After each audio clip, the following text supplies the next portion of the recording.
the protest, and that the DSS, you suspected that the DSS shot at you. Luckily, you are a journalist, and I know as a journalist, you're also an investigative one. You interrogate issues and you get answers, particularly in the elementary questions or elementary journalism, the W and H questions: who, where, when, how, and all of that. You haven't presented all of this. It is not good to just make conclusions, and very hasty ones. That someone is in a mufti does not make that person a DSS personnel.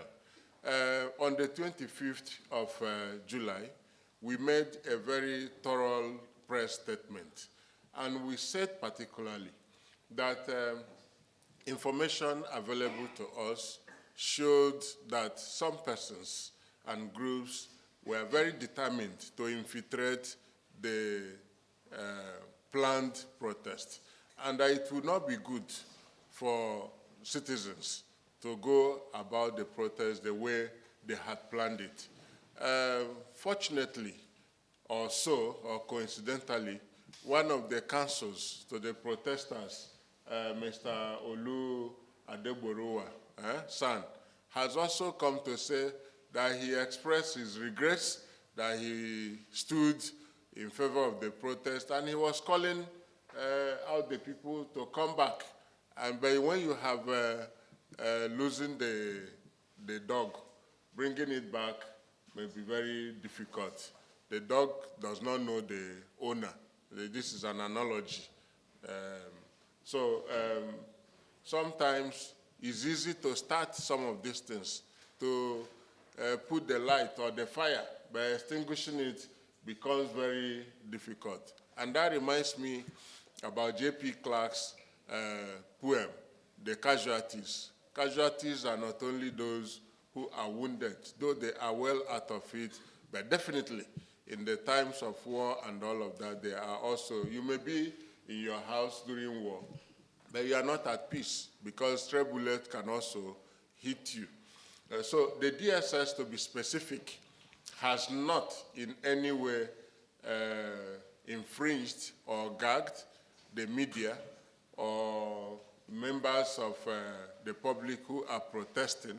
What we have done is to ensure passage of safe corridors for people, work with citizens and stakeholders to ensure that there is peace, while still urging all persons who are aggrieved to sheath their sword and see the reasons to be peaceful.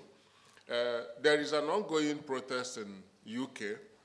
The Prime Minister of UK has specifically said there will be consequences. Yes, he said the fact that people are protesting over things does not mean that you use the opportunity of the protest to become criminal. And that is what we have seen. People vandalizing public infrastructure, people, nobody is saying that the media should not do its work, but the media should be careful about how they slant stories.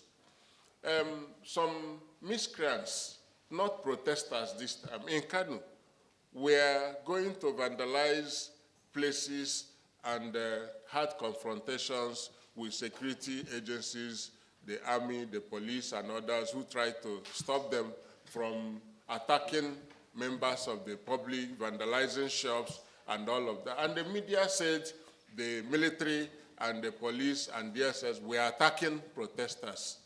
It's not proper.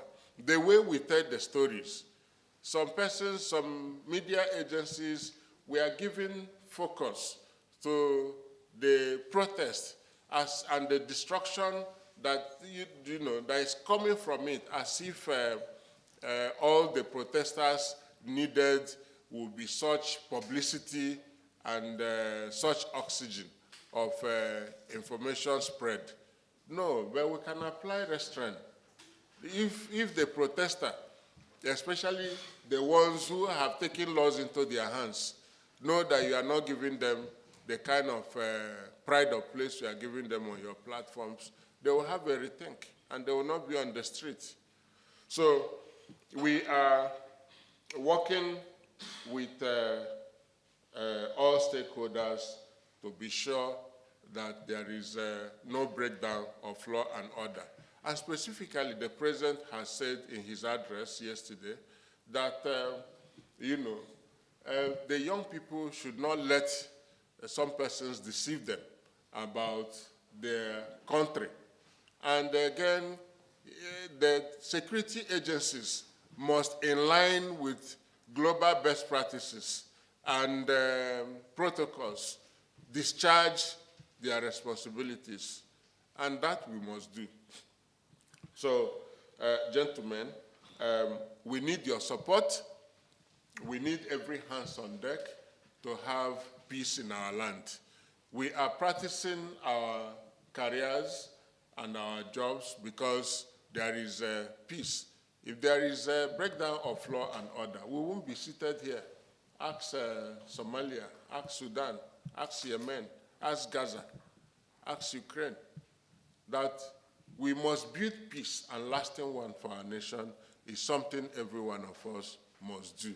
And next time, Punch, if you feel you say people came to attack, establish their identity properly. And no, that is a confusion in the whole thing. And we'll investigate some of these things.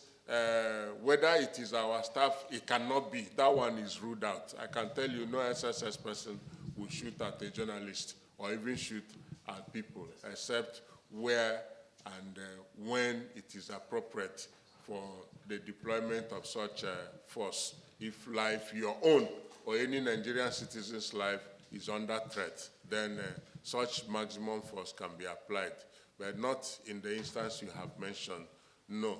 But we will also investigate the issues you have raised. Thank you very much.